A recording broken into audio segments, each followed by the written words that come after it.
អ្នកដែលបងស្រឡាញ់យន់ជាងគេ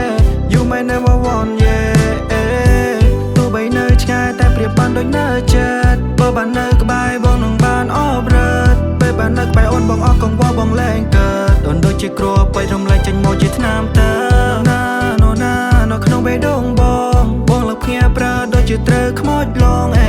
You my lady ពួកយើងគឺជាគូក្រងដូចយកវាយដែលបងបានផ្សងទឹកមុងញញឹមពោព្រីរីមានមួយស្នេហ៍ដាក់បងសំដីអូនក៏ទន់ភ្លន់ល្អអើយឡំលែទេបំណងជាមនុស្សស្រីគេងផ្សងអូនស្អាតហើយឆ្លាតផូរផងបើសិនជាមានឱកាសបងសូមផ្សារភ្ជាប់អ្នកជាប់របងសូមលឹង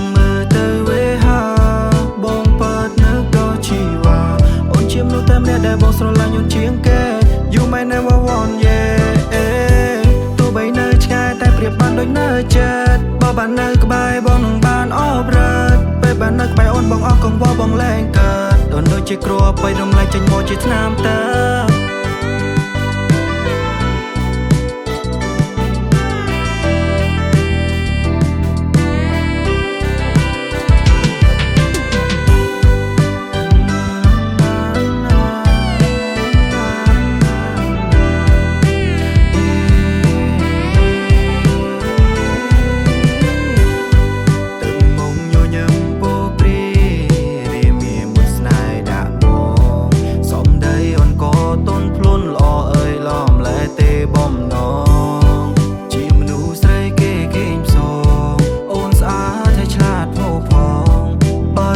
ជាមានឱកាសបងសូមផ្សារភ្ជាប់អ្នកជាប់រប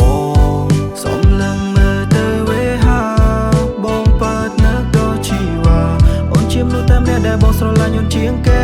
You might never want yeah ទោះបីនៅឆ្ងាយតែប្រៀបបានដូចនៅចិត្តបើបាននៅក្បែរបងនឹងបានអបរត់ពេលបាននៅក្បែរអូនបងអស់កង្វល់បងលែងកើតអូនដូចជាគ្រាប់បីរំលែកចេញមកជាថ្នាំតើ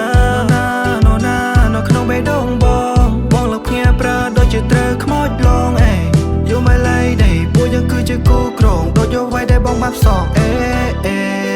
ទឹកមុងញញឹមពោព្រីរីមានមួយស្នេហ៍ដាក់ប